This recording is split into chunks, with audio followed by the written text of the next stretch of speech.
Hello, Poggers, and welcome back to another episode of the PogState. I'm Alice. I'm joined by Digon. Wolf is finally back. Valdes is here as well. I don't know whether we've had this particular combination for the PogState, so I'm extraordinarily excited that we all get to be here after KT just won. I used that intentionally. Be excited. Get down in the comments if you want me to stop saying excited, but it's probably not going to work. Because now KT have just won 3-0 twice in a row. We're filming this on Sunday, right after they absolutely obliterated Nongshim. Yeah. And things are heating up, heading towards Busan, gentlemen. Look, we've spoken about this already. Is the blessed timeline going to happen, Nico? Is it going to happen? You asked the one person that doesn't think it's going to happen. However, I do think I it's want to time add a use bit of the light E. and shade. The E, okay, got it. Yeah, I'm the shade, I guess. The E words: enthralled, enraptured, Enchanted. enchanted. Mhm. We can use them now. They're going to Busan. This is the first time they're going. Ensorcelled is a good. Ensorcelled. Yeah, believe me, I've been through a lot of these. All right. Yeah. It's the first time they're going to a road show where they weren't just a guest at Team One's. You know, like this in a while. Like this is exciting. I said it because they're part of the boys in Busan, but I think their road ends in Busan. I don't think they're going to. Wolf. What do you think? Is there a Canadian dream alive? I think there's a Canadian dream alive, but we have to see it realized, right? If you asked me 2 weeks ago if there was any chance that KT would be an MSI representative, I would have laughed a lot and probably just not answered the question and walked away. But now, with their current form, I think we don't really know truly the ceiling of this team. What we saw today, even more so than yesterday, I feel, is there's this insane trust and coordination in skirmishes and team fights that I'm not sure that like Hanwha has every time. I'm not sure that T1 has. T1 has had it in the past. It's just the inconsistencies. Will we see KT have it in Busan when the pressure is even higher, right? When they're playing, it's a massive audience. That's yet to be seen. But I think if they do have it, then maybe the dream could be realized. Maybe they could go back. Valdes, give me the tempered take. Yeah, the temper take. You're right on the money, Alice. I think that, KT, they looked great against DK and Nongshim, who they basically had the same exact record as. And yes, KT are going up the roller coaster and they are getting better and better. And I think they've looked much better in these road to MSI matches than they have in the regular season matches, even the ones that they were winning towards the end to get themselves to this position into Legend Group, etc. But I just, we've had a very tiered LCK this season, as we have had many seasons, but it just feels like Genji is on like a whole different playing field, and like Hanwha is right behind them. And then there was like a massive drop off, and then we had T1, and then we had pretty decent drop off, and then we had Nongshim, KT, and DK. So The clump. yeah, the clump in the middle, which Yes, the LCK it feels like yeah, exactly. It's unremovable, and KT. They have removed themselves from it though. Like they've gotten out of that club. I just don't know if I think they'll win against T1 probably after what we saw, just because we can get into it a bit more, but like draft issues and team play that Wolf was talking about, the consistency is really there for KT. The gauntlet run that they're making, it just feels like they have enough momentum to get it done. But I don't know about the next level, because that jump between Hanwha and T1 is gigantic, and I feel like even though KT is playing really well, Genji and Hanwha just seem on another playing field entirely. So they're gonna have to improve even more than they've shown, I feel. And that's going to be our first matchup. The next round of Road to MSI will be on Friday, and that will be Genji versus Hanwha Live Esports. The loser of that match will be waiting in the final to see what the result of the Telecom War is going to be on Saturday. Something we were talking about last episode, the dream. The dream outcome was KT making it, especially based on the form. I think everyone would have been okay with DK making it if they were the team that stepped up. Yes. But they just weren't. They weren't the team it wasn't their time. Beryl decided that he wanted to save for Skirk, and he was playing Genshin for this little offseason. Yeah, but Valdes was the most correct about it, because he picked KT, right? He picked KT on against D+. Nope. I picked KT.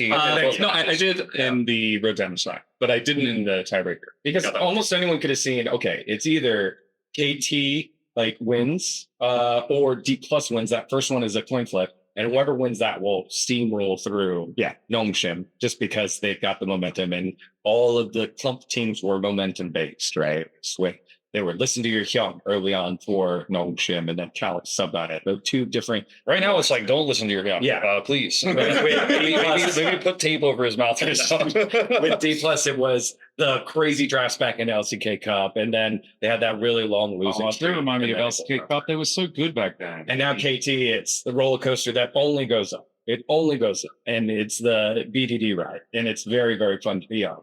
And so after that, he's like, "Oh, it's 3-0 today. It's 3-0 no matter what." I was like, "Oh, maybe it'll be 3-2." I was wrong. It was whatever we saw. I with put our 3-0 in our prediction group chat instantly. Like as soon as I was just like, "No, it's." Alice and I were like at the same time. Yeah. I think yours was in like a couple of seconds before mine. I'm like, "Yep." And then Wadid got in there as well. Yeah. There were actually a lot of 3-0. There were like 6. Yeah. I think Tony and Jonah Strong both predicted 3-0 as well. But everyone won KT. Everybody knew they were going to win. I was a little bit worried about that, but I stand by the KT theorem where they will always gravitate towards the place they can do the most emotional damage to failure. You know, and they've done this before. I think was it in Daejeon or was it in Busan where they faced up against T1? But like that match. It was a roadshow. It was 2023. It was Daejeon. I think it might have been Daejeon to T1. Yeah, Or they it was selected Daejeon. T1. Yeah. That was Daejeon for sure. I'm Yeah. pretty sure. That was the cursed timeline where they go up against T1 and it's that neck and neck And they make heartbreaking shift forward. series. And Yeah. And that was the best iteration of KT that we've seen since right now. But this one reminds you of that one so much. It doesn't. And Cuz was on both rosters. He was on both rosters, right? So It's kind of, isn't it cool that like, Cuz now that he's got a team and he's not on Kwangdong anymore, that are now the DN Freaks, I guess, but like he's not on that roster anymore. And now he's like playing with teammates and stuff and he's really good. Who would have thought that he was a great player? It's didn't so have weird. a team for like the first half of this year. Also, like he had players that were in positions and they were sitting next to him in BDD like on stage, but like there was no team, right? I mean, he was also a shadow of his former self. KT was like 0-5, right? At the beginning of round one, something like that. And then they won like 7 in a row. It was like 3-7, and then they won a bunch. I was thinking about this just today while we were casting. I'm like, if they hadn't have beaten Humble Life Esports, we wouldn't even be having this game. Like the conversation just wouldn't be there. Like they just wouldn't have like, I mean, I guess theoretically they would have been at the road to MSI, but they would have been at the road to MSI, but like they would have been doing it from the Rise group, which is just kind of mind-blowing that they were that far behind. Like I'm glad you bring it up because I don't think like now we've kind of forgotten just how terrible it was. Yeah, it was Dukdom was the AD carry that we picked. Wow, you hype is popping off, but you kept away. Like there were so many different iterations of the roster. Wade's comes still in, casting. Wei is still in the opening video as well. He's just playing in Challenger now after that disaster of the first couple of weeks, which is a bummer. Like it's a bummer because they were so great in Challengers, and we talked about it last time. They won as much as they could, and look, I don't think any of them are playing now, except Hype. Hype is still getting opportunities, but Humbug, Wei. Humbug is such a waste of talent, man. It's so sad. Like that makes me the most sad. I understand more now the Croco decision because of like him and Closer wanting to play together and all that sort of stuff, like reliving the Sandbox glory days or whatever. And Croco is playing well, but like Humbug was the guy. Like they could have like built for the future around him, I thought. That T1 win was a lot on his back. Oh my God. Really And awesome. he had some amazing plays where he was shutting people out of the jungle. He also got shut out of the jungle himself in his more recent match, but I still think that like bros, there's a lot of issues there. And I do want to start us off. We're going to talk about what happened over the last couple of rounds here before we get into the road to MSI meat and potatoes. And I kind of, so it's not on the I'm not following the sheet, okay? Valdes. You see me keep looking at the sheet. Yeah. I don't see it here. I'm getting Atlus. nervous. I'm getting anxious. I want to start though with the DN freaks. I want to get out of the way. I'm a bit sad about it, and so it is on the sheet, but it's not next. Okay. Oh, okay. So we're going a bit out of order. Is that all right? Yeah, that's fine. Okay, got that through the sheet police over here. Because DN freaks, like how do we fix it? Like, do they need to do like this is going to bridge into like the bro conversation about letting Edgar go, but like, do they need to do something like that? Is it about like bring Sifu guys back? Like, what is the plan? To be honest, I think we've seen so many times with so many different teams shot calling issues. Yeah. Like D Plus is probably the most famous example, right? Where they brought Bible in because they were like, Kellen just isn't shot calling, and they just couldn't fix it. And they couldn't fix it for the rest of the year. And like, yes, they went to Worlds, but they still didn't really fix it. Like they were a 4th seed, and it didn't like it just wasn't fixable. They were still good enough to be an LCK Worlds representative, but like they couldn't reach their peak. And then that's because they had an insane core, right? Like Showmaker was on form back then. You had that lineup with Kingen, but this lineup for DNF doesn't have a strong enough core to get it done without good shot calling. Like if you can just win your lane super hard every time and get a huge lead and play through advantages, even though your shot calling is bad, you can just win sometimes, right? But if you're mediocre, like their laning phase was like, oh, their laning phase is fine, and it is, but like it's the first team fight, like everything falls apart. You can't have any fundamental control over any objectives. Like the shot calling, I think shot calling is one of the hardest things in League of Legends to fix because people need to be on the same page as each other. Like looking for those dream fights like we saw from KT today, like that's so rare. Like that's so hard to find. And with KT, it just kind of suddenly manifested. And that's so unusual. I mean, vibes really do help with stuff like that. So it's even harder to get this shot calling. Yeah, when you're losing and you're stuck in that hole, I feel like you can't fix it. And so either like they just have this season where maybe they get like 5 wins maximum, and that might even be too much to ask for. Or you actually just blow up the roster and start over and bring all the challengers players up, and you're like, I don't know, let's see what happens. Because I think if you're DN, the sponsor, you're like, I'm not happy with what you guys are doing. It's a new title sponsor, right, replacing Kwangdong. If you're Soup, the owners, formerly Afrika of this team, you're not happy, but you're probably kind of thinking like, it's over. Year's done. So what do we do with the time we have left? And maybe you blow it up, or maybe you just see what happens, because it feels pretty doomed. Like, I don't think you can fix these 5 players. Like, if you keep this roster together, I don't think it gets better. I think they've tried so many things. They claim they fixed it. Pioshik was like, we tried to do the solo queue thing, then it got better for us. And then we all watched the comments. We're like, it's not better though. Like, not even slightly, really. Yeah.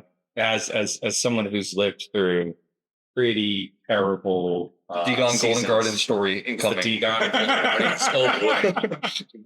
When we knew our season was over in the spring split, and then same thing in summer split, we started 3-1, and then we didn't win a game for the rest of the year. It was very much, hey, identify what player that at least we could carry over for next year. And I think because the records carry over, it's so tough that they're this far behind. And you have to make a decision as an organization. Do you want to try and chase 5-6 wins where it's currently at for 8th place? Or is it identify a player, let's, as a company, minimize our losses and start spending and investing in scouting because of how broken this team is? It is unique that shot calling is its own trait.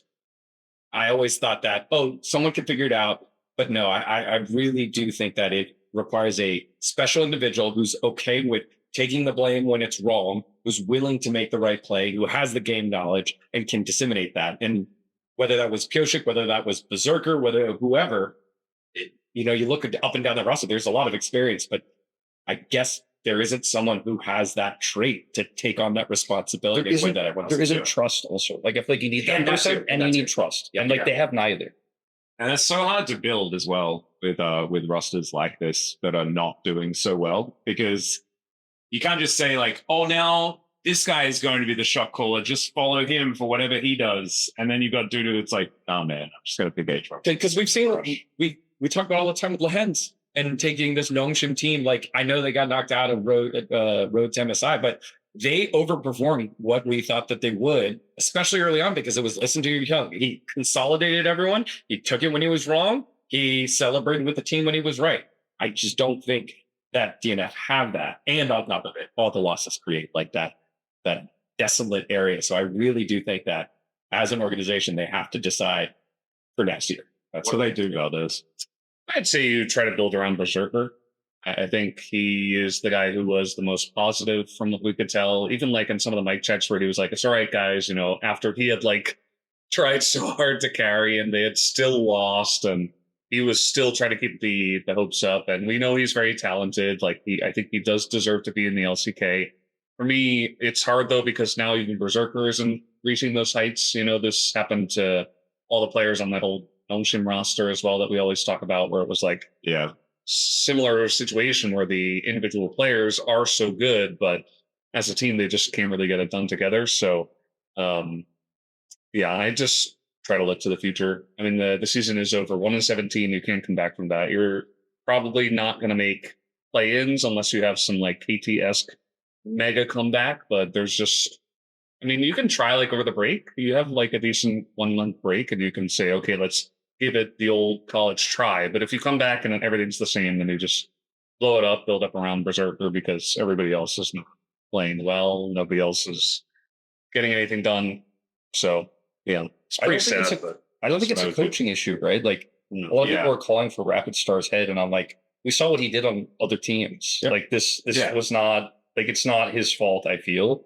And maybe Rapid Star's coaching style when he was on KT, where that team had all the vibes and like had all the snap decision making and it's barrel, like maybe you can just, his coaching style there is like, all right, let's make an early game plan, then you guys can freestyle because that's what you're good at. And maybe he's applied that style to this team because the early game and the early drafting often like looks good. You're like, okay, there's an angle here. And then like they don't know what to do next. So maybe that style is carried over where he's like, okay, let's get through the early game and then you guys can figure it out. And obviously they can't. So maybe that could be a weak point of his coaching. But that's just like me assuming things, right? I don't really know his approach. There's a lot of maybes. But it's a lot of maybes. And I just feel like it's not about him. It's just that these players can't do it together. Like, not that any of these players are like not LCK level. Right. Like a lot of people like are like, coaching is so bad right now. But it's just like, the way this team plays, you're going to look bad. Like each individual player will look bad, but I think if you slotted each player into a different team, they would look way better because they're just bad together. I find it so interesting because I think about like Gen G, if you switch Keen out for Dudu, in a lot of instances in my mind, that's actually fine. I actually see that being kind of okay. Like Dudu is pretty good at being that voiceless top leader. Like Keen is very quiet. He does his job well, but he follows orders. This guy's a soldier. And I think Dudu is that same guy. And I actually think the DN Freaks, unfortunately, are all soldiers. And they don't have a general. They need, like, maybe Umpty comes back, takes Jonik's position and drags them out of last place. Maybe that is the goal. Maybe TL are going to move on. They've already tried. Like that could be the angle, right? Like, I think that, like, you need someone with, it's not even the whole shot calling thing. Like, you can have someone that's less assertive that's able to make calls like that, but you need the personality of the leader to be able to, even if it's somebody else that's making the call, that person needs to then instigate it and say like, yes, this is what we're doing. We're going to do that right now. Like, all right, you do it. You go here, you do this, you do that. And someone that's willing to take control of the game, like a player like Lahens would do. Like, I don't even know what Beryl does half the time teams, but he is known for coming up with crazy strategies, but he does have endless confidence. Like, that's what these players need when we're talking about what's missing for a lot of these sort of, I guess, listless teams that are sort of floating around. And I'm glad that you bring up that Rapid Star isn't necessarily the problem, because teams, I think, that are good in the early game and good at drafting are generally teams that are coached relatively well. And then it's the further away they've been from talking to the coach that things get bad, And I think we've seen this with Bro in the past as well, but like DNF this season has really felt like that, where it's like things leak out of their brain as the game goes on, and they're like, "But what do we do?" But also they have no confidence. It's knowing how to win. How do you close out the game? Getting to practice those things in scrim blocks is difficult because you can't fast forward in a game. You can't fast forward in a scrim to 30 minutes and create a situation. You can't do that. You just play it out. Sometimes the scrim ends before you even get to those situations. Yeah. That's really rough. Valdes, what do you think? I don't know. for pretty dunzo. I thought we were going to transition. I thought when you were like, I'm glad that Wolf mentioned Rapid Star and coaches that can't necessarily do that's because I saw you make a little bit of eye contact, and I thought you were like, "Oh, Atlus is rambling again." I thought that's because what it was. there is another coach who just got fired, Edgar, bro. Take it away, Valdes. Yeah. Well, I don't know if I'm the right guy to do this because I'm the one who kind of believes that it was the right choice. Yeah, no, Everybody else is I kinda on the- think we have different opinions. So I think you can start off because I think you have the strongest opinion out of the four of us. Yeah, I mean, I've been a bit vocal in the past about how I haven't been big fans of specifically Edgar and Ryu's drafting, but as we know that it's not only the coaches that do the draft. In fact, oftentimes it is the players. I do feel like though Edgar is one of the coaches that does or did have like a pretty good grip on his team and had like an idea and overall sense of like what he wanted to do and what their prep was and what they're going to do when they go into the game. So I feel like it was mainly coach generated. If not, sometimes the players would be like, I want to play this, I want to play that.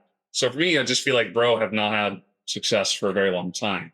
And it has not really worked with Edgar. And there's nothing really personal against Edgar, whether it was his drafting or his prep or the players he was given or whatever. The situation just hasn't been good for a very long time outside of that one season where they made playoffs and then got knocked out immediately. Yeah. And even that is like barely crossing the line, especially because that was when we added in 6th place to the playoffs. So it's like you're more likely to make it into playoffs than to not make it in. So just barely making it in isn't even that impressive. So it just feels like, the time it's run its course, I think that Edgar has a history of being a great coach and reaching high heights with very good players on the rosters. Like think about Samsung Galaxy 2017, right? That would be the main one. But with the Bro rosters, he hasn't been given very good players. He's tried to make it work, but it's never worked. And I don't think he's the only issue, but it does feel like he's been given enough time and nothing's changed. So I think it's just time to move on. Now, I don't know if there are any better choices, but Well, right now, that's the other question. You have two coaches who are somewhat disgraced, I would say, at the moment in terms of public opinion, right? Like you have CB Max, who's available, who quit because of health reasons. Yeah. And so whether or not he'd be open to even returning to coaching is ambiguous, right? And then you have Nofe, who had a really rough time in the LPL, and it's currently out of a job. So your third option is to just continue to use Guger. And I feel like if you're just cutting Edgar because maybe he has a somewhat expensive salary because of the respect he demands because of his history, and you're just going to be like, well, Guger will get it done. I'm like, well, this team is doomed. Like, it's done. So who are you going to get? And like, for me, one of the things about Bro that I always really liked was that Edgar always kept his players honest. And Brendan and I have like completely opposite opinions about this because he would often make statements when interviewed in post games after losses about why he thought they lost. And he would say things like, we had a good plan, well, my players didn't deliver, or like, oh, we had this really cool draft, but actually Morgan lost lane. He wasn't willing to, in some people's opinion, throw his players under the bus. But he would often say, like, I put this draft together. I think most would agree it was good, but they didn't get it done. So we move on, we try again.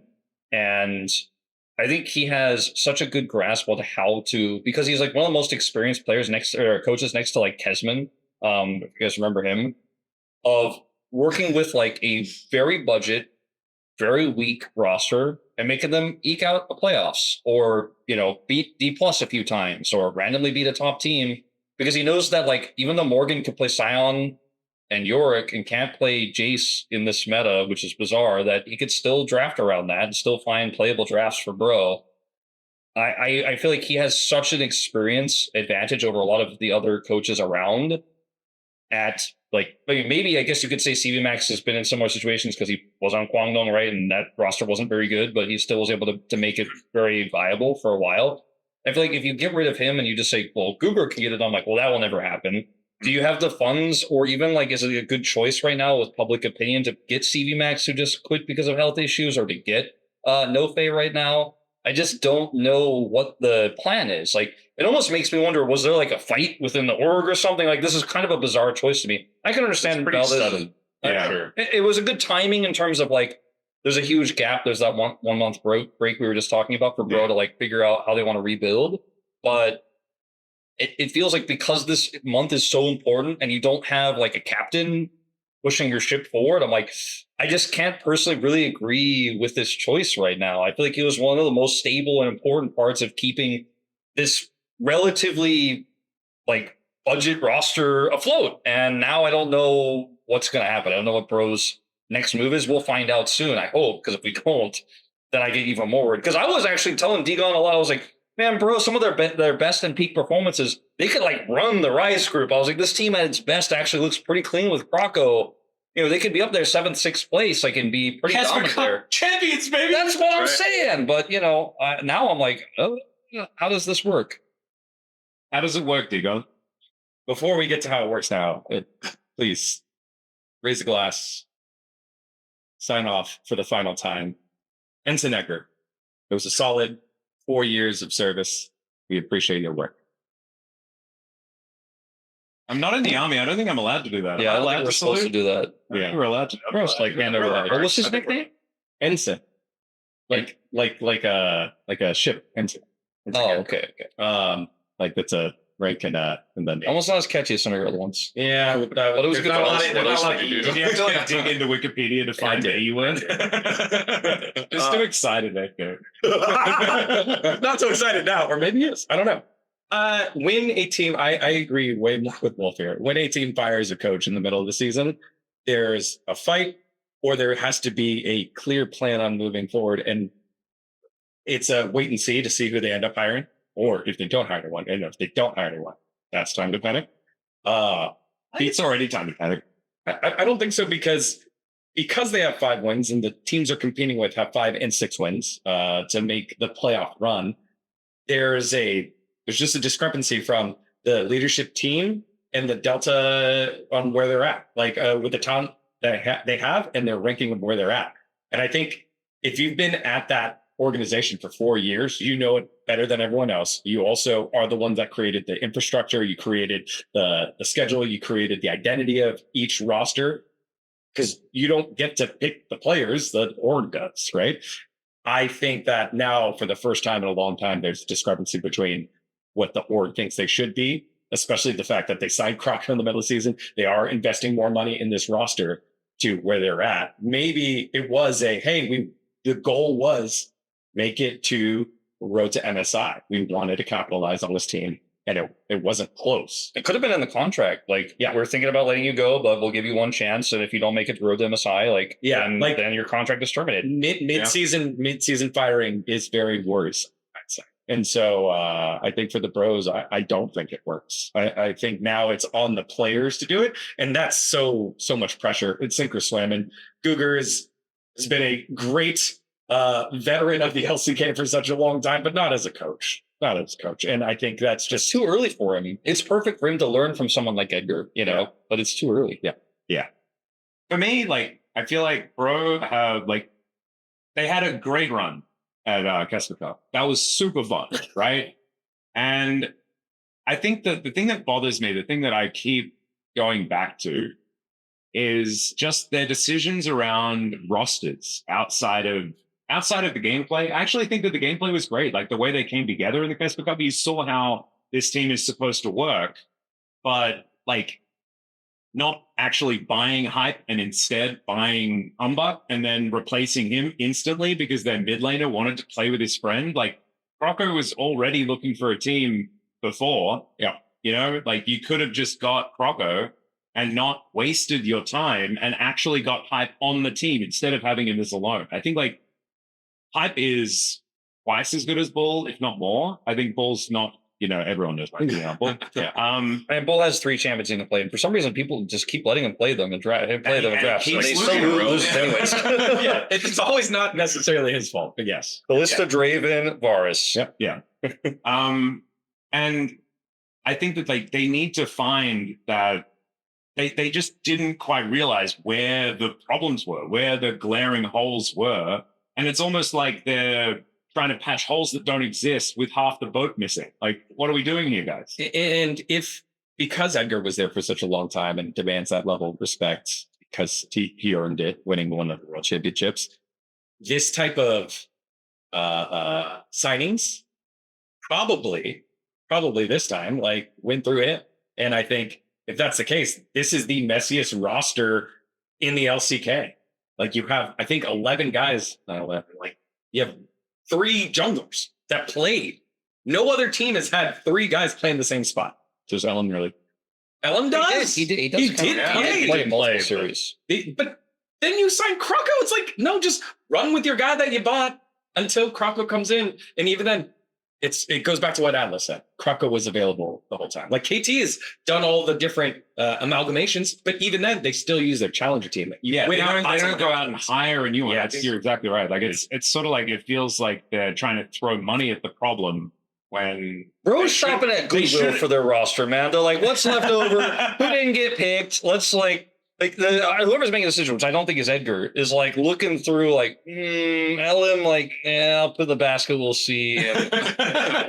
Like Hype's over there, like I see a sale on Hype, we'll see what we can do. Yeah, we'll borrow it. Yeah. I do think it's the org and the GM, if they have one, that are making the roster choices, like who is being on the roster in the first place, but I think it is also Edgar who is like pulling some of the strings in terms of like who should play in a given time. Like the fact that Ellen came in at all was like, what is going on? And for me, throughout the years, this isn't the first year that this has happened. There have been many years in a row where we have seen very questionable decisions, which is why I didn't have a very high opinion of the guy himself. I do agree though that the timing is you want to get it in before like the month of like break and before you get into round 3 or round 5, whatever, part of the LCK. For me, I didn't really bat an eye at the fact that he was fired because, first of all, my opinion was low, as I've already mentioned. But I feel like in a lot of other sports, as I mentioned to you guys, like this happens all the time where it's like, if you feel like your season is in a really bad spot, you'll just like cut the guy and go for someone new. But the issue is in other sports, there are like tons of other coaches that are ready and have fantastic careers and have backgrounds and stuff. Whereas for Bro, it's like, you know, maybe in the similar line where they have like questionable. They're at Goodwill, man. They're like, which coaches are out there? They're like, oh, who's left? I don't know. They're like, is Huni out of the military yet? Like, Uri's available. I heard he doesn't have a job. Oh, well, dude, is he thinking about coaching? Yeah, I do think that Bro many times is kind of like behind the curve in terms of like picking up, like the people on time, so they get left in these positions where they're like, we just don't have any choices. Let's just get random guy from the street. Yeah, the current example for sports ball enthusiasts, the Denver Nuggets, they won the championship I think 2 years ago. They fired their head coach with 3 games left before the playoffs to try and get a spark for the team.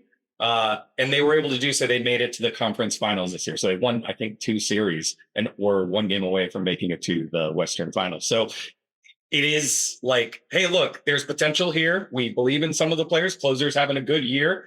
Let's support the player by removing some of the problems we have. And let's see what happens. They just ended up using their assistant coach for the rest of the season. That happens. That happens many times in hockey where they'll do like September to December, January-ish. Yep. Where it's like not exactly halfway through the season, but it's like right before the stretch where you have to turn things around or you're not making playoffs. It's trade deadline. Yeah, trade deadline. So you're like, you're gone. It's not working. And even if the guy is great and has like a great background, it's like, well, it's just not working with this roster. It might not even be you. It might just be us. Like we just need to break up. Yeah. It doesn't matter what your background is if you're not getting the results. Which is why for me, it's like, Bro, just haven't had results for so long. It's like, maybe it's just us. Let's just see who they get. Like who they get will then tell us basically the rest of the story, I think. I'm very worried that it's going to be what Wolf said, and they're just not going to get anyone, and then they're just going to keep circling the drain and then blow up the roster. Because, like, I mean, it's all in the hashtag, isn't it?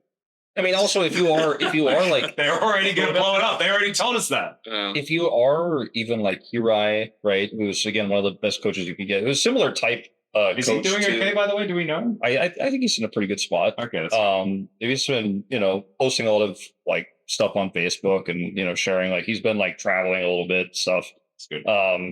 But if you are Hirai, Nofe, or even CV Max again, assuming like his health condition is significantly better, like do you want to join? But do you even want to join this team? Like, is there an incentive, or would you rather just wait 6 more months and look for like the Stove League and look for like a better opportunity? This is true, but I need to know now. Are you Facebook friends with Hirai? Yeah, of course I am. Hirai and I've been friends since friends with Hirai for like 10 since years. StarCraft 2, man. Like longer than that. He was an incredible miracle coach. Facebook flex here. Yeah. I mean, he doesn't use Imagine Twitter. using That's why I Facebook. mentioned Yeah. Facebook. 2025. He's a little bit older. Shame Uri. Come on, Uri's a good guy. We're not shaming here. I'm shaming you. Facebook. But like, in all seriousness, You need Facebook to talk to your mum, don't you? That's what I have Facebook. if you look at like Bro2 as an org, they're kind of different from every other org in the LCK. Like obviously Genji, T1, KT, like huge legacy orgs. D Plus was kind of a newer, like Damwon was kind of a newer org, right? But went to the ceiling immediately and got Kia as a sponsor, and like they're in a very competitive place. Sandbox obviously a huge org, which had bank sponsors in the past, right? Now have like the Bank of Busan, DAK, sponsorship. They have some play, right? Some wiggle room. They were an org that was pretty massive, has a ton of orgs in esports. Like Neil and Cartwriter is like one of the most successful players of all time. Like they have a lot of other esports experience. DRX, World Champions, have a great Valorant roster. They were able to acquire Vision Strike. Like they have a lot of knowledge of how to operate in multiple esports. And then like Soup Africa has had like players since all the way back in Pro League, right? Like joining LCK as well later on. It's like maybe Nongshim is kind of the outlier here. Hanwha has obviously massive sports teams in that background.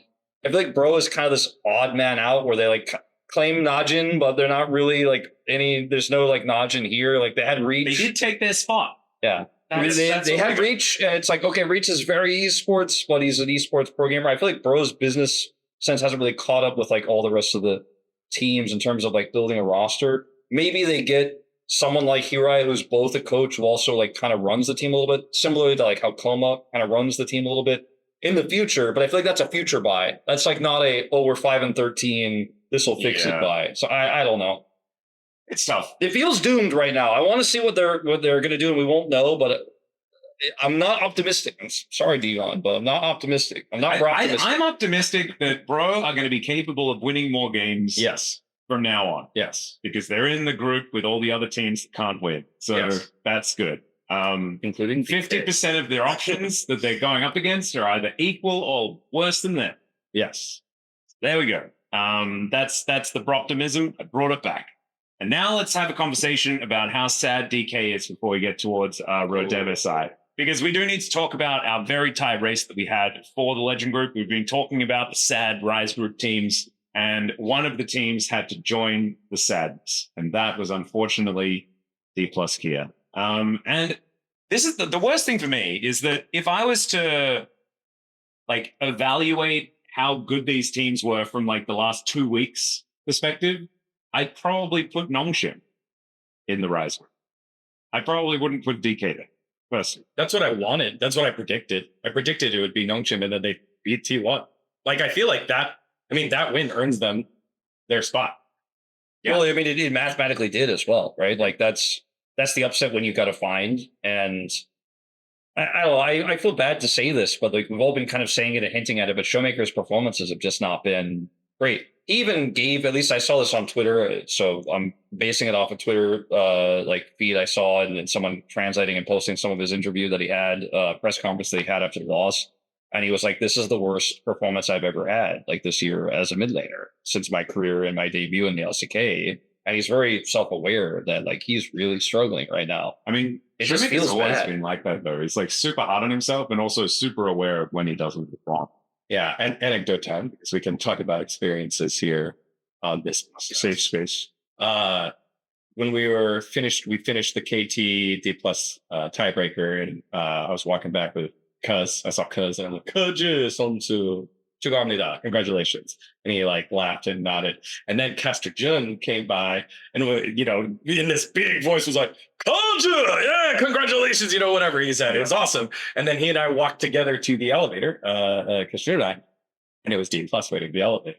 And yes, so the stark, just the mood and everything, and the one player, like the staff was okay, but Showmaker was the one that had to like move out of the way while we got out, and it was just couldn't look up. He looked the 1,000-yard stare into the ground. Like it's just, I know it's a loss, and the season's not over, and he'll be able to bounce back. But we were all saying like we haven't seen him like this in a while, like this in terms of performance, and then to see his mental is there too. It's just tough. It's just tough to see, and you just worry about the rut that he could be.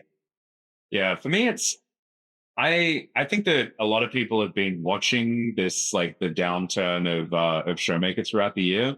But my biggest criticism has been the huge inconsistency of Lucid. Like one of the players that was the shining light, right? Like he gets a pentakill on the Theory, like he has these pop-up games.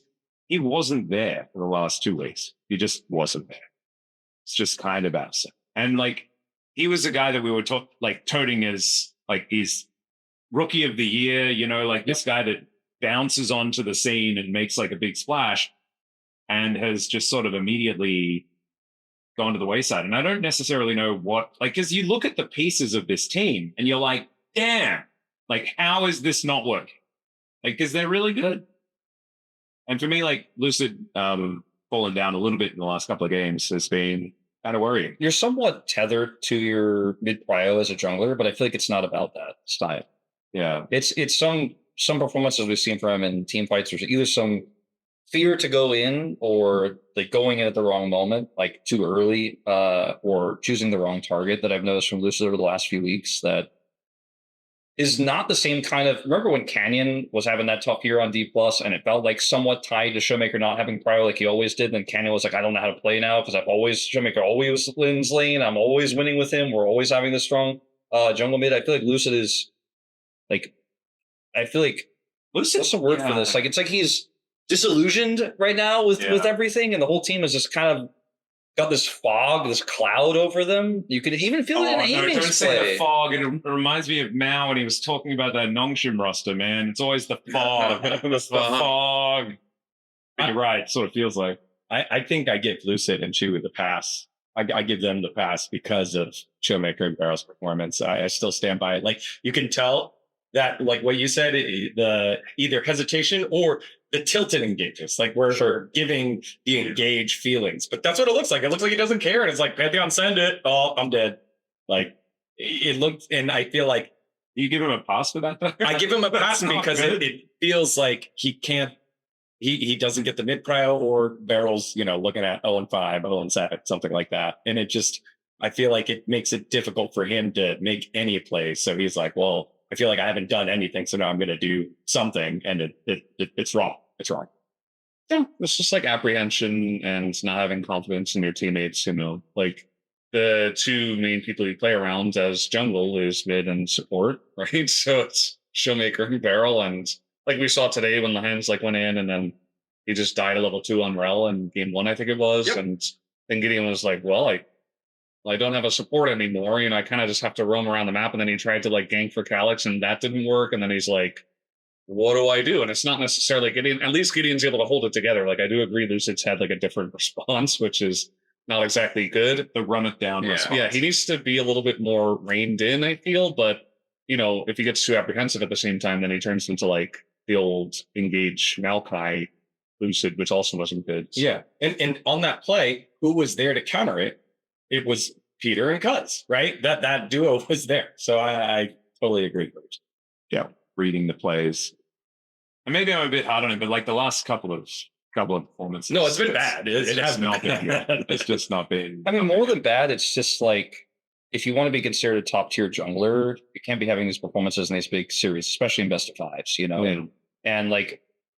Mal wasn't here, but I'm sure he will also echo the same sentiment, right? Oh, no. Orcs he's the lizard man. Oh, okay. And then thanks for correcting. Yeah, that's good. But, I do feel like he has almost reached the point where we're like, okay, this is a top tier jungler that can compete nearly with the likes of like Owner and Peanut. But then he like falls back down again and you're like, oh, I thought you were there. And maybe we're not there yet. Yeah, I do want to say that Barrel has been perfect, so I don't know what saying about it. I do want to say I want to say the opposite of that. Barrel. Yeah. Barrel hasn't changed. So he's been fine. His performance is not deteriorated. I started there. He deteriorated. I know they were winning before, but they were winning when he was 0-9. Like that's true. That's actually true. A fact. Well, that means that like when he was going 0-9, he was making an impact and then dying. Now he's just kind of dying.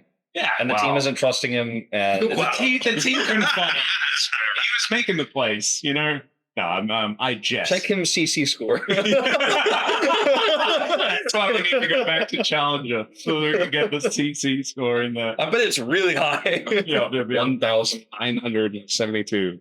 All right. But now it's time to talk about some more happy topics. We've had, the dip. We like to create a narrative here on the PogState where we start on the high and then we go into like the drama territory and we're talking about the sadness and we're gonna come back up. It's now the road to happiness or the road to MSI, which is what it actually is.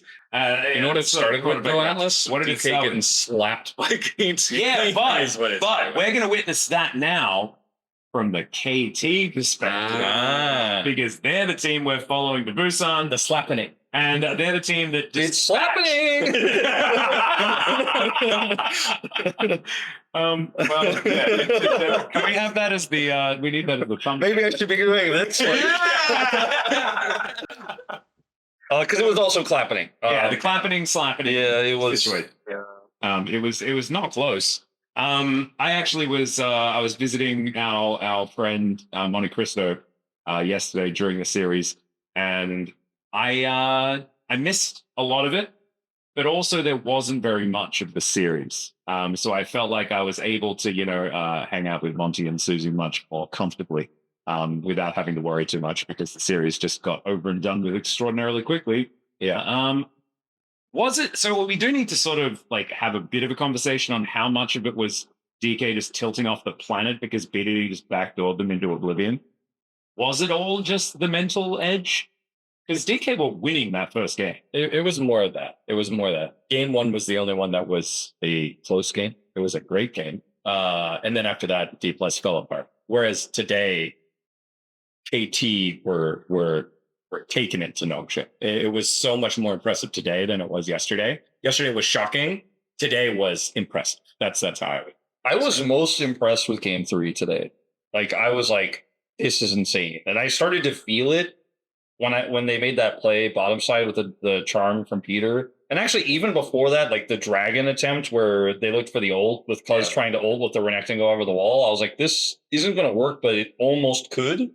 And that's the moment when I actually felt like, no, KT is still going to win this game. They're still better. They're still more proactive. They're still looking for every possible angle. They're not just going to go like, oh, this is rough. Like, how do we come back from here and be indecisive? They were so decisive.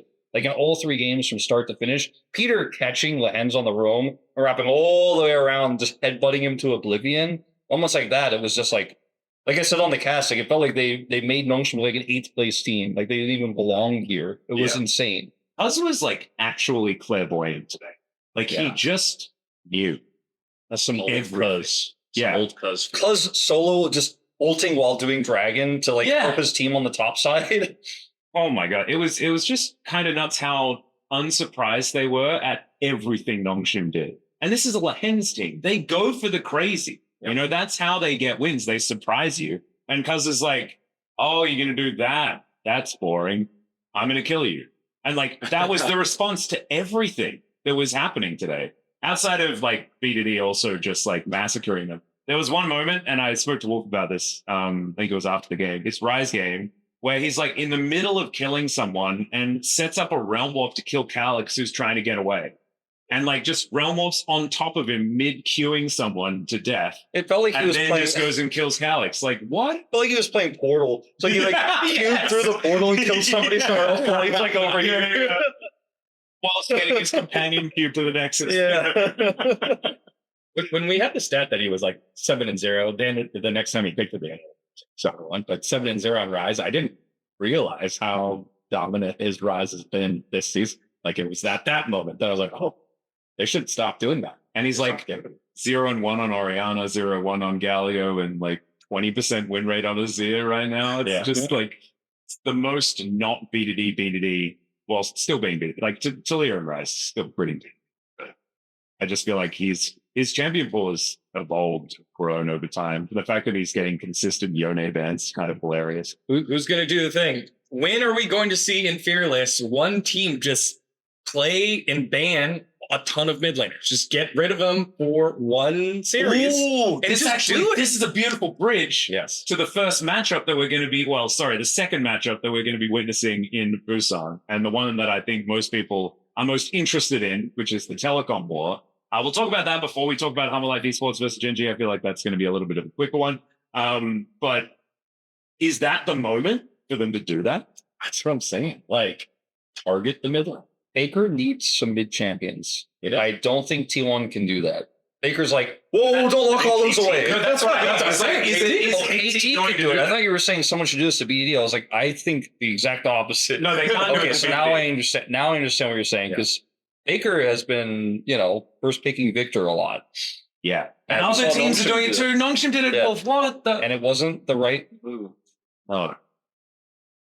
I'm kind of worried about. What do you pick then? What are the 5 champions that you pick if you want to just get rid of Baker's champion? Victor Galio support. Yone is your Victor. Yone? I don't know. You can leave Yone. I'm like Galio, it's one of the Victor, champions. Ari, Azir. No, I only need 4. That's the thing. If you're going to pick 5, it belongs on 5 because he still picks it, even if he's not that great on it. I think it's probably for me, it's Victor, Azir, Ari, Talia, and Yeah, fair. that's probably the 5 I'd pick away. And then You can ban some. let him play Yone into it. If he wants to. Peter, Annie support, lock it in. Yeah, that one actually feels kind of viable. Shout out to Tabe, you know what I'm saying? Everyone. I feel like T1, their biggest strength is their crazy team fighting and their ability to turn fights on a dime and to make the same kind of calls that KT made today, where I'm like, wow, they're T1ing kind of, where this fight seems losable, they're baiting. Like BD's just behind the turret, you can't see him, and then he ults in and gets the charm. And so they're already matching T1 there. Then I look at BDD's performances this whole year, but especially right now, where he's very clearly the second best mid laner behind Chovy to me. I think he's better than Zector right now. I would say that very confidently. I look at Faker and it's not quite a known quantity. His laning phases have been a little bit weaker. Sometimes he has a good game, where at lane he's 500 gold behind, doesn't matter because he pops off later on because it's Faker and he makes the right calls. But BD is also having those moments. And the more I think about this matchup directly, the more I'm like, yeah, I'm locking in the KT pred. It just doesn't feel I'm like, is Peter better than Keria? Maybe. That's a conversation we have to have. I think the big conversation. Well, yeah, I think if we go Perfect's one by performance one. today, I was so proud of the young man. And also he did the finger thing. Yeah. Oh God, it was 4 to 3, and now it's 2. he was the And then guy. the wiggle. Yeah. Whoa, T1's the wiggle. And he was the dude on KT that looked like there was someone about to come around the corner and kill him at all times. That's what he looked like. He was. This is him after every game, no matter what. And so now he's doing this thing and the fingers thing. Oh my! He always God. makes sure his microphone during the post-game interview is well shaken. Yeah. But I think that his evolution has been huge. The one thing that I do really want to talk about is the fact that T1's last performance, I thought Gumayushi looked basically absent. And Doc Dom had one of the better series of his career just now against Nongshim. And of course, Gio isn't necessarily the steepest of opposition, right? I think we do need to add that caveat. But I remember walking off that desk, I'm like, oh, isn't Smash Taran? Is that what we're... But also, wasn't Gio the best performing player on Nongshim today, kind of? Especially on Ezreal? I mean, the Ezreal, What about yes. Caitlyn, I mean, Yeah, the Caitlyn... I saw that Arcane shift. Well, I don't know. I saw that that was that Arcane one, shift. yeah. But Caitlyn was good. Yeah, I think that Nongshim were all sorts today. I think wasn't necessarily it, but I do think, yeah. They have such a huge amount of momentum and everybody's playing well. Every single player, Duck Dom's out of his mind.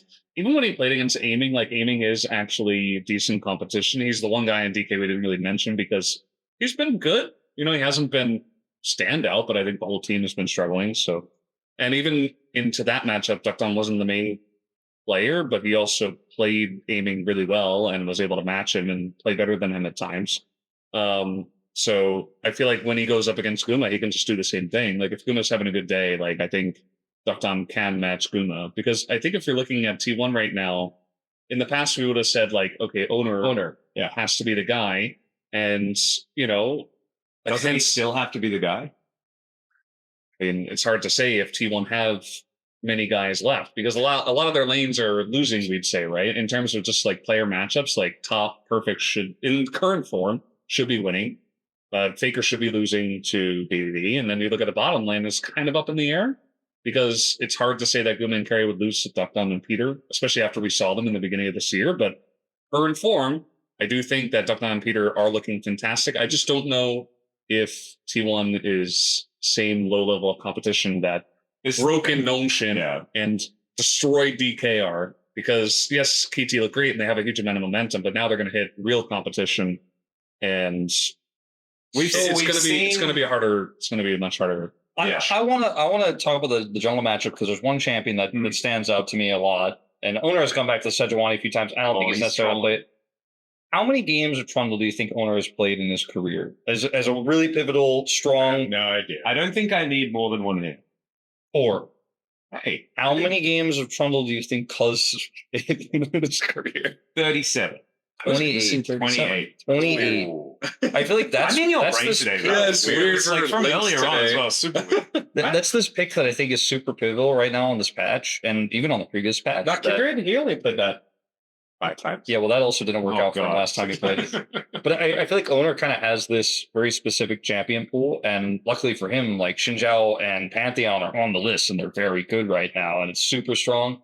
Sejuani, he's pretty good at too. He's good at Poppy, but it's like banned all the time these days. I don't think he's necessarily going to get his hands on it. The fact that they have to consider Cuz's Trundle, but I'm not sure if he's going to be comfortable to play it himself is a bit of a worry. Cuz also has like the weird Jarvan that he's just happy to pick at any time, which is just game 1. Yeah, that was so weird. It was super weird, but like Cuz just kind of vibes on certain things at certain times.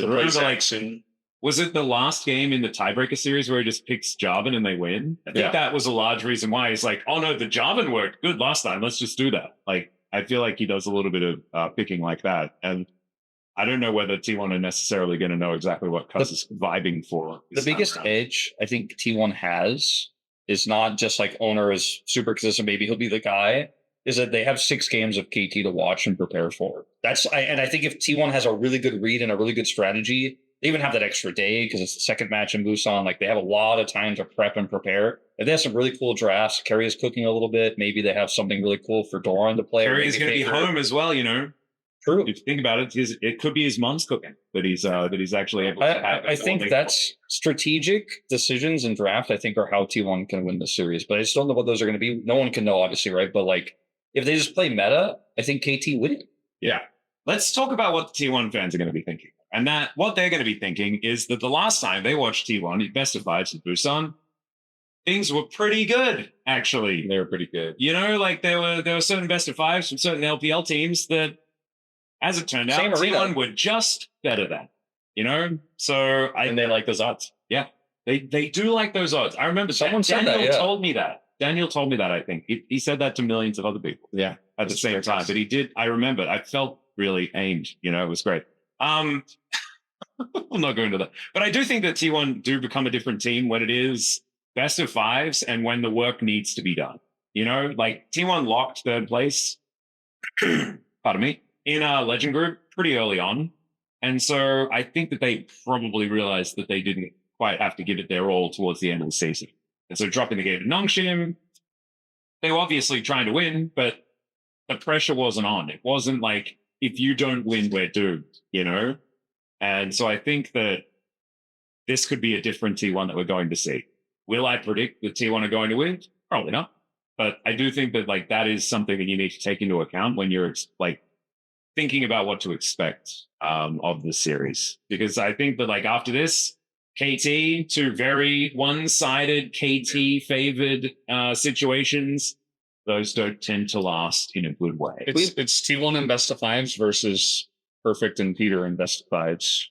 Yeah. It's like, do we know how they're going to play in front of the crowd in Busan? Probably not as well. Maybe they run the hype and maybe they have their great moment and it's a huge moment where they take down T1. But I think history has shown that T1 should win. I'm probably still going to predict KT. I can't not. And not just any crowd. It's probably going to be an away crowd, right? T1 fans are brilliant and they show up and they cheer their team, and T1 are always the home team. Yeah. And so I think, you know, KT has been kind of like this darling of the run over the last couple of weeks, and now they're going to be the antagonist. I don't know how that kind of pressure that you physically feel the vibrations from the stadium. That how they'll do against that. I feel like usually, weirdly enough, to me, T1 is this super known quantity in our playoffs where you're like, Yeah, can Hanwha randomly upset them? Like, will Genji upset them if T1's favored, right? Or you're like, oh, T1's such a known quantity, Genji wins, and we kind of hard predict them, that they usually do win in those cases, minus the one time T1 did win when we all predicted against them. And right now, it's weird to me that I feel like T1 of these 4 teams is like the least known quantity. We haven't seen them in a while. The last time we saw them wasn't good, even though they're the higher seed. and the time before that, when we saw them against Hanwha, wasn't good either. Yeah, So- it's kind of a weird time where I think we could be surprised at T1 playing at their best and just smashing KT because we haven't seen them for so long. But what we have been seeing is KT looking so good, and you're like, oh, maybe this is it. Like, Cuz is so good right now. BDD amazing, but they beat Nongshim and D+. So I think T1 fans should hold on to the fact that the unknown, the Schrodinger's T1 in this case, could actually just be the World Championship roster plus Doran, basically, and they just smash KT. And it's also Doran in these moments. Like, this is why you put Doran on your team, is for when you go to Busan to win games. It wasn't just because you swapped top laners. Like, that's not why. It's because of this. Okay. No, the real reason is obviously because you messed up and you forgot to re-up the thing and you didn't offer him enough. Like, that's why. That's the actual reason. I just checked. Come on, man. T132, by the way, just throwing this one out there. I put T1 3-0. It's already in. And then in brackets, KT 3-0. That's so which my spread prediction. is it actually, though? I don't know. And that way I can win both ways. That's true. You do win both. All right, we'll see what comes up on the screen on On the Saturday. screen, it will say 3-0. I mean, I just put it in with zero context. I didn't tell them what it means or how it's supposed to work. So I'm hoping it's just going to come up with one of them, and I don't. It's done AT130. Yeah. The thing that I know is that if I predict KT, they will lose. That is guaranteed. That's what I know. Yeah. So it's okay. We have confirmation here from Yundo that, in fact, my prediction is T1 3-0. So there it is. So I do think that they do have the clutch factor there, and even more so with Doran. I find that so fun. I find it so fun saying that because Doran's there, it's actually better in these best of fives. Because I do think that he has proven himself in those moments. He can just be the rock, and it's cool. Finals MVP robbed. Yep. Oh, is that Case moment that we're talking about again? yeah. Oh, We don't have any. We don't have re-mad. any I'm re-mad. Does anyone else see that performance? I was there. I saw it. We were all there. Ox was there. Someone's chronically when he voted for Pace. We should fire him. Well, I reckon we can give him another 6 months, but if he hasn't come around and gotten better, well, he's out. He's I out. guess we're just going to have some family time. Yes. All right. So anyone excited for Genji versus Hanwha? So that's what we need to talk about next. And it's interesting because I think I'm not super hyped for it now, but as soon as we're 10 minutes in, I'm going to be like, oh, this is what the best League of Legends looks like, actually. And so from about 10 minutes into that series, I'm going to be like, I want this series for the rest of the road to MSI. This so I'm series so is- glad we waited. This series is pretty far away from the Legend Rise group border. Yes. that thought I got, like, this is the League of Legends I wanted. I kind of wanted that with that's how I felt during tiebreakers. Like that D plus KT, it was so messy with a lot of skirmishy, and there were stakes. Like that was so much fun. But this does tickle a different part of the brain. It actually tickles the brain, not just the eyes, I guess, like KT. Yeah, I feel like Love a good eye tickle. if you compare the LCK to like the United States, okay, where everything's happening, Valdes is gonna love this. It's all happening in New York, okay? Genji and Hanwha is New York, that's where right? Spider-Man- That's where everything is. Yeah, Spider-Man's from there. Yeah. It's top right. It's So is all the Batman. activity. Pizza. Yeah. And like the rest of the road to MSI has been in like Oregon. Very far away, and it's also just not quite happening in place. Or it's not. It's a little hipster. Like KT fans are like, I'm chilling in Portland. He might be the best mid laner. But this is always better than owner. Some hipsters over there. Yeah. But I do feel like this is the one where you watch it and you see it and you're gonna go. The KT fans are gonna watch this and go, oh yeah, well, it was a fun time. It was a good run until Let's now. not think about MSI anymore. Let's actually just be happy we're in the Legend group. Because KT fans are hoping that Genji does the most Genji thing ever and just completely underperforms in this best of 5, and then has the bad matchup against KT, who of course would have had to beat T1 for that, and then KT beats Genji, as they often do when Genji has these streaks and these runs, and they almost did it this time around again in regular season. So that's the KT timeline. That's the Genji fans' like worst nightmare timeline. But I just don't think Hanwha's going to get it. I think Genji just wins. Does anyone else? I think Genji. I think Genji just wins. I'm going to predict Life is just Genji orange. I think that's actually the case right now. I don't know. Chobi's too good. Like Chobi is way too good. That's the problem. Chobi's.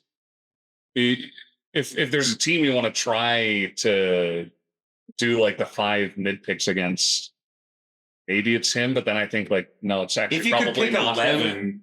Yeah, like you need at least like maybe 15 picks, and then you can pick out Chobi because he can play. no, I don't think he can. Because then he just plays set and dumb stuff, and just still schools everyone. Yeah, maybe you need like 25. There might be a like all the set AD carries. Like he'll just play Ezreal, I mean, I feel like Chobi could make like Leona mid work. Okay, that's where I'll draw the line.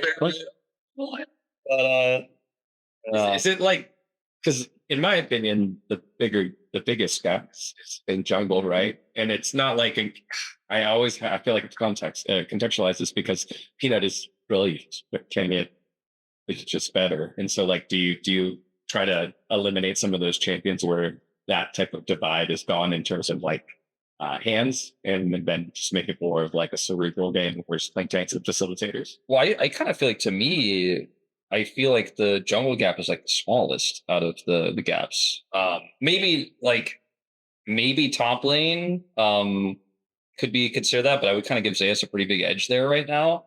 But if you do kind of boil it down to like Peanut versus Canyon, it really depends on like how much prio Canyon has. Like Canyon is kind of a carry jungler type, even though it's not always that meta right now. Like half of it is, and half of it isn't. Like you have the Pantheons, but you still have the Sejuanis, right? You still have the Xinjiaos, where it's like arguable, like kind of in the middle, in terms of carrying.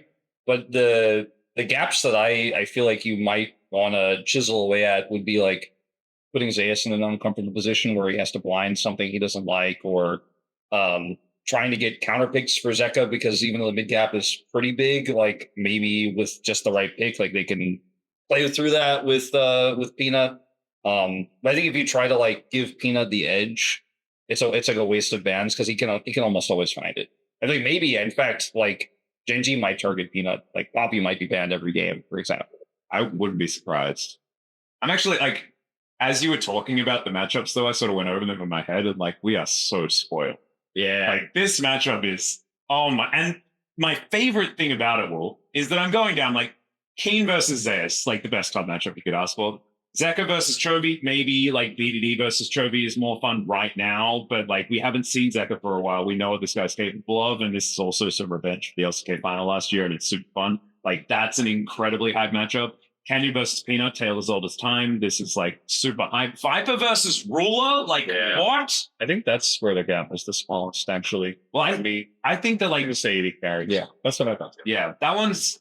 I think that Viper is currently performing a lot better than Ruler, but I think Ruler has been slowly and steadily getting back into LCK form over the year, which has been impressive. But what I want to talk about, rosters, it's the roles are different, right? Yeah, like, yeah. Viper's more important. Ruler has Chobi, so he doesn't have to be as big. It's hard to. And you also can't be, right? Because when you've got like this huge black hole in mid lane, like being amazing, like it, and resources, and it's not that he's not. He is just the guy he plays for. But I want to talk about Dura versus Delight, because for like this whole year, I've been just how is he this good? How is Dura this good? And why is this not the but the amount of experience that Delight has in this matchup over Duro should mean that he has no chance. Duro has been like arguably the best support in the LCK. How? Yeah, it's hard to say that it's like a team thing either. I think individually he's really proven himself against pretty much every single support that he's like better than them. He like outpick them, outperform them individually and with Ruler. I I don't even think of that as like, oh, well, they have Chovy, so they can do whatever they want, or like kind of just camp in their lane, because obviously he's not. I think he actually just has proven that he is He's one of the just best. good. I did this exercise in my brain when I thought about this earlier, where I was like, let's start having this conversation with Atlas. Like, is he number one? Like, if we did all four right now, I think Duro is. And then I tried to think of like the support I associate with him the most. And then like 7 champions came into my head, and I was like, oh my god, it's Alistair. But like his Nautilus was insane. Like he also plays Blitzcrank. His Rel, though. And I'm like, wait, no, yeah, he's definitely number one. Like I could just see all of the champions like in my head. And for me, it's crazy. Alistair and Blitz that are probably standing out. But like that's because they were the Mad Movie champs, right? Like the ones that he really like made the flashy plays with. But I think you're right. Like he's just being good. I think we were talking about it with Did earlier. Sometimes you just need to get wins, and you get to be the best version of yourself because you have the confidence. And I think Duro has benefited from that so much. From being Cape Ferrex, where it's like it was nice to win, where now it's expected to win, and I get to play the best version of my Alistair, the best version of my Rel, and it's not that it's expected to win; it's that he expects to win. Yes, that's the most important thing because there is a very big difference between everyone expects me to win and no, I expect me. I'm better than them. And he's had this sort of vibe, like we remember his like opening interview where it's like, no, I'm going to be the next carrier, just you wait. Like he came in with that sort of energy. Alistair kind of does remind me of like 2019 Beryl. Yeah. You know, that's high praise. Yeah. And that's not just coming from me. Beryl was actually very good. He was really good. Still good, but in a different way. Yeah. When you look at like what's happening with Lehens and Beryl right now, where like there isn't full trust, and when it looks like they go in, it kind of looks like they're inting, right? Because like not everyone's on the same page. Or with Lehens, it looks like they're inting. With Beryl, he might just be inting. Yeah. In these moments, you could see like either Beryl thinks, oh, my team didn't trust me, like it's their fault, like when he's going by himself, or the team is like, whoa, why is he going? I don't trust him. Like I don't think this engage makes sense. And then you see like what we've seen with the glow up of Peter, and then you see Duro, which is like the ultimate trust. Like Genji doesn't lose anything. Every decision I make, the team is going to follow me. They're going to trust me, and I know they're going to follow up. So I'm going to look for every opportunity I have because we always have pride, we always have vision. And when you get to that point, kind of like what Dion is saying, like you can kind of literally do anything and you know it's going to be a good play as long as you just hit your abilities. And like if you could see the map the way that Duro does and you know where the pressure points are, you know exactly where to go. It's like the best feeling ever as a sport. You're like, I am God. Like I actually decide what happens in this game. But also his like headbutt flash poles and stuff like that have just been like magical to watch. The guy is just, he's got the sick hands and knows where to play them. It's pretty impressive. And I just like that we were talking about, like, you're talking about, like, the matchups. Like, I think the biggest gap is here and here. And when Delight versus Duro isn't mentioned in that conversation, that is the best part. That this young player has just already reached that level of, like, I don't think that he's going to be a liability against one of the greatest supports in the LCK. And Delight has earned that title over many years. Yeah, because when you were explaining, like, I feel like I will have the follow-up at Headbutt Pulverize, that was the run that Delight had last year, or, with Hanwha, and we're like, wow, look at this team come together in a way that no one really imagined other than Ops, and there it was. So cool to see that now happening with Duro, and those two will get to face off in a high stakes. The coolest thing too is like Delight basically already did this. Yes. Like, he went from Bro to Genji, and everyone's like, I'm not sure, but we'll see. We know he's quite talented, but Duro came from like an even more unknown background where he'd played on. And he'd only just joined as well. I felt like Delight had been there for a while, right? And like Duro Delight's played been around the traps. Duro played for like 2 seconds on BK, or I guess it might have been just Purex or whatever the roster was called at the time. And then like we came in and we were like, he's kind of a known quantity, but we're not ready to trust yet. And then he ended up just having this insane arc, right? And he is oftentimes the catalyst for Genji making the plays. When they have so much control, he's the one that actually just like punches the door open, and then everyone in Genji goes through the door, Yeah. It's a beautiful thing to watch a young player like that find his footing so early. And it makes you wonder, like, where is the ceiling? Same questions we had about Delight. We've seen he's already improved so massively. So 2 insane Titans going up against each other is going to be hype. Yeah, that Friday is like, that's going to be some legal. Feels like a great way to kick off Busan. You know, Yeah. like really high level. We're sending one team to MSI. Could be either team. It's probably Gen G. I think almost everybody will predict Gen G, but there might be some outliers where they're like, Hama did it before, and now they have Zeus, and stuff like that. But like current form Gen G just seems like, I mean, they haven't lost, right? They're probably going to go through, and then you got the telecom war. It's going to be insane. And then we're probably going to have. Well, we're kind of expecting Hanwha KT, right? I mean, that's the expectation. If the majority predictors are correct, The best is Gen G KT. It feels like there will be some, T1 believers that are expecting Hanwha Life T1. Yeah, give me the juicy Hanwha T1. That's also a good one. I love it when those teams play. That is just drama filled. That's tension filled. Emotions are so volatile during that. I love it. That'll be nice too. I do love anytime it's just Doran versus Zeus. Yeah.